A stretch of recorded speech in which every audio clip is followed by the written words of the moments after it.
Friends, मैं मुकुल दीक्षित आज image tools लेके आया हूँ आपके सामने। कल हमने इमेज के बारे में पढ़ा था कि इमेज क्या होती है।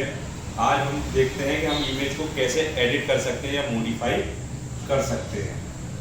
कुछ टूल्स हमें दिए होते हैं जिनमें से पहला टूल है इमेज फिल्टर। इसका आइकन इस तरीके का होता है और इसका इफेक्ट क्या पड़ता है जब हम इसको यूज करते हैं तो ये इमेज को और इम्प्रूव करके हमें शो करता है, प्रदर्शित करता है। ठीक है, हमारे पास 11 तरीके के फिल्टर उपलब्ध होते हैं। दूसरा टूल होता है हमारे पास इमेज मोड। इमेज मोड में हमारे पास सब नॉर्मली डिफॉल्ट मोड चूज होके आता है। यहाँ पे हमें 3 मोड अवेलेबल होते हैं, या तो इमेज हमें ब्लैक एंड व्हाइट मोड में दिखाई देती है, या फिर ग्रे स्केल मोड में जिसमें हमें दिखाई देती है कलर में, या फिर वाटरमार्क में चेंज कर सकते हैं। इस तरीके से इमेज मोड ऑप्शन अगर हम सिलेक्ट करते हैं तो हमारे पास 3 ऑप्शन होते हैं, या तो ब्लैक एंड व्हाइट, या ग्रे स्केल, या फिर वाटरमार्क इमेज। उसके बाद तीसरा टूल हमारे पास उपलब्ध होता है क्रॉप। कल हमने क्रॉप और रिसाइज पढ़ा था। रिसाइज में हम क्या करते हैं, इमेज के साइज को छोटा या बड़ा कर सकते हैं, जबकि क्रॉप का उपयोग इसलिए किया जाता है इमेज के अवांछनीय हिस्से को हटाने के लिए उसका उपयोग करते हैं। और इस तरीके का आइकन हमें अपने टूल बार में दिखाई देता है क्रॉप करने के लिए। हमारा चौथा टूल है फ्लिप हॉरिजॉन्टली।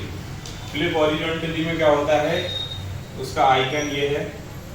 इमेज को हम 180 डिग्री से हॉरिजॉन्टली मतलब कि जो हमारी फ्लैट सरफेस होती है, ठीक है, उस 180 डिग्री हॉरिजॉन्टली इमेज को घुमा देते हैं हम फ्लिप हॉरिजॉन्टली में। ऐसे ही हमारा 5वां टूल है फ्लिप वर्टिकली, जिसमें 180 डिग्री से वर्टिकली इमेज घूम जाती है। अगर हम देखें तो हॉरिजॉन्टली मतलब हमारी इमेज की वाटर इमेज अगर मिलती है हमें तो हॉरिजॉन्टली फ्लिप होता है, और अगर हमें मिरर इमेज मिलती है तो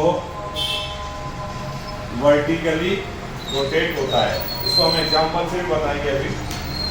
रोटेट 90 डिग्री लेफ्ट, अगर हम अपनी इमेज को 90 डिग्री से घुमा देते हैं बाईं ओर, घुमाना है हमें, तो उसके लिए हम इस टूल का उपयोग करते हैं जिसका आइकन ये है। अब हम एग्जांपल से देखते हैं कि जैसे मान लीजिए हमारी इमेज ए है, इसको हमने क्या किया, फ्लिप हॉरिजॉन्टली। हॉरिजॉन्टली अगर हम फ्लिप करेंगे तो हमें अपनी इमेज ऐसी मिलेगी। इसके बाद अगर हम वर्टिकली फ्लिप की बात करते हैं तो हमारी ये इमेज है, और वर्टिकली अगर हमने फ्लिप किया तो हमें इमेज ऐसी मिलेगी जिसमें हमें कोई परिवर्तन नहीं दिख रहा है। अगर हम किसी और इमेज को देखें, मान लीजिए ये, तो हमें कुछ इमेज यूँ मिलेगी।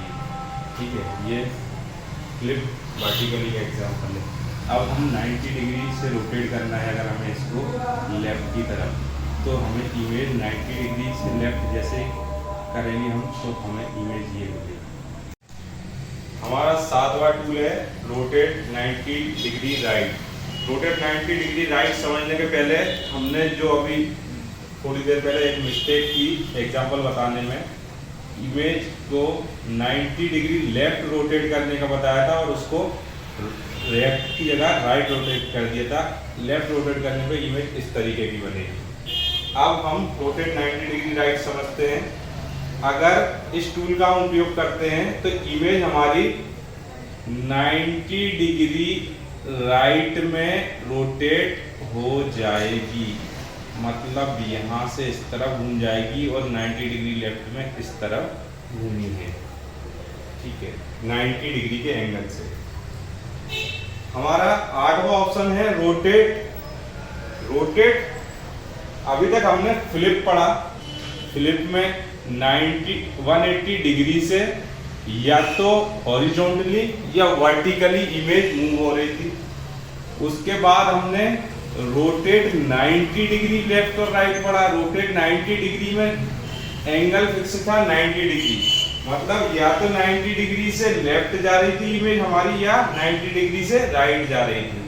अब हमने जो इमेज रोटेट का ऑप्शन है, रोटेट में हम किसी भी एंगल से अपनी इमेज को घुमा सकते हैं। मान लीजिए हमारी इमेज है ए, अब इसको हमें 30 डिग्री से घुमाना है तो हम इस इमेज को रोटेट ऑप्शन पे जैसे ही क्लिक करेंगे तो इसके चारों ओर ऐसे गोल गोल घेरे से आएंगे और माउस को हम जैसे इन घेरों की तरफ लेके जाएंगे तो ऐसा माउस का पॉइंटर ऐसा एरो शो करेगा। उसके बाद हम अपने माउस से जिस तरफ को इमेज घुमाना चाहते हैं उस तरफ को घुमा देंगे। मान लीजिए हम उसको राइट की तरफ घुमाना चाहते हैं थोड़ी सी, तो इमेज हमारी ऐसी हो जाएगी जैसे हम घुमाएंगे। लेफ्ट की तरफ घुमाते हैं, हम मान लो इस तरफ को घुमाते हैं तो हमारी इमेज ऐसी हो जाएगी। जितना हम घुमाएंगे उतनी इमेज हमारी उतने डिग्री से मूव हो जाएगी। उसके बाद हमारे पास नोवा टूल है ट्रांसपेरेंसी।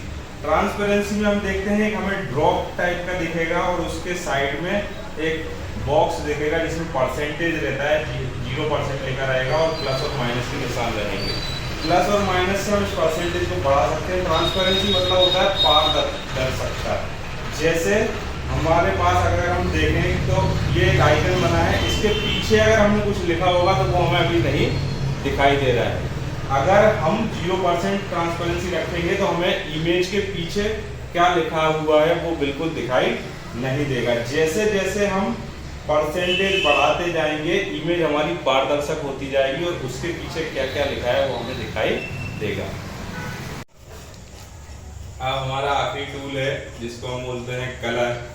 इसका उपयोग लाल, नीले, हरे, जिसको अपन बोलते हैं RGB, रेड, ब्लू और ग्रीन, कलर को अपने इमेज में एडजस्ट, मतलब इमेज में जो कलर होते हैं वो इन तीनों ही कलर से मिलके बनते हैं। तो इमेज के कलर्स को एडजस्ट करने के लिए हम कलर ऑप्शन का उपयोग करते हैं। इसमें ड्रॉप डाउन लिस्ट आ जाती है, उसमें से हम कलर चूज करते जाते हैं, या फिर इसी का उपयोग इमेज की ब्राइटनेस, इमेज के कलर कॉन्ट्रास्ट, इमेज का गामा एडजस्ट करने के लिए उपयोग किया जाता है। यदि आपको ये वीडियो पसंद आया है तो इसे लाइक करें, इस पर ज़्यादा से ज़्यादा कमेंट करें और इसे ज़्यादा से ज़्यादा शेयर करें। और अगर हमारे द्वारा दी जा रही जानकारी आपको उपयोगी लग रही है तो हमारे चैनल को ज़रूर सब्सक्राइब करें। इस वीडियो को देखने के लिए थैंक यू।